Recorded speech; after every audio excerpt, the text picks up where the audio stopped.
The 5th Summit of the Americas, held in Trinidad and Tobago from Friday, April 17th to Sunday, April 19th, 2009, marked a historical moment in our country. 34 leaders from the Western Hemisphere, including newly elected President Barack Obama, came together on our shores to engage in discussions and focus on a wide range of themes, from the current global economic crisis to energy security and the promotion of human prosperity.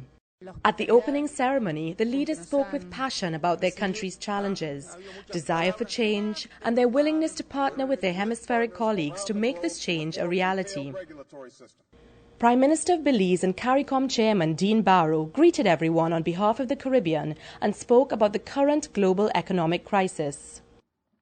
We in the Caribbean look forward to at least one positive development from the international crisis: the opportunity for reform of the global financial architecture.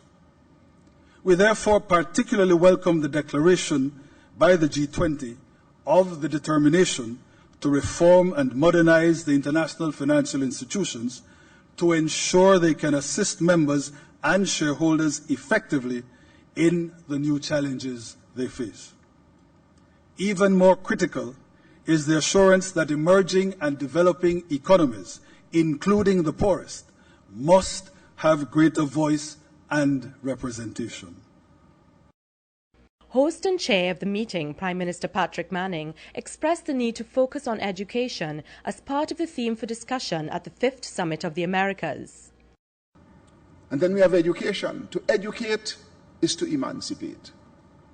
So many of our citizens, right through the hemisphere, 800 million people, so many of them are neither in school nor at work, not exposed to education, nor gainfully employed to look after themselves and their families, and all that goes with that. How we treat with this matter is a question that we can discuss, and is a question that is worthy of our attention. The Prime Minister also echoed the need for change and spoke of the need to work together and the reintegration of Cuba. All of us, my dear friends, would like to see a proper reintegration of Cuba into the institutions of the Western Hemisphere.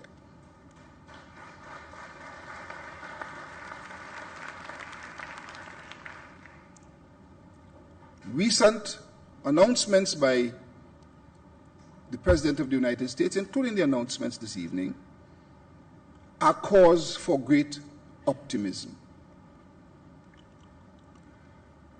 We look forward to the day, and I look forward to the day, when Cuba can take its rightful place among its colleagues in the hemisphere.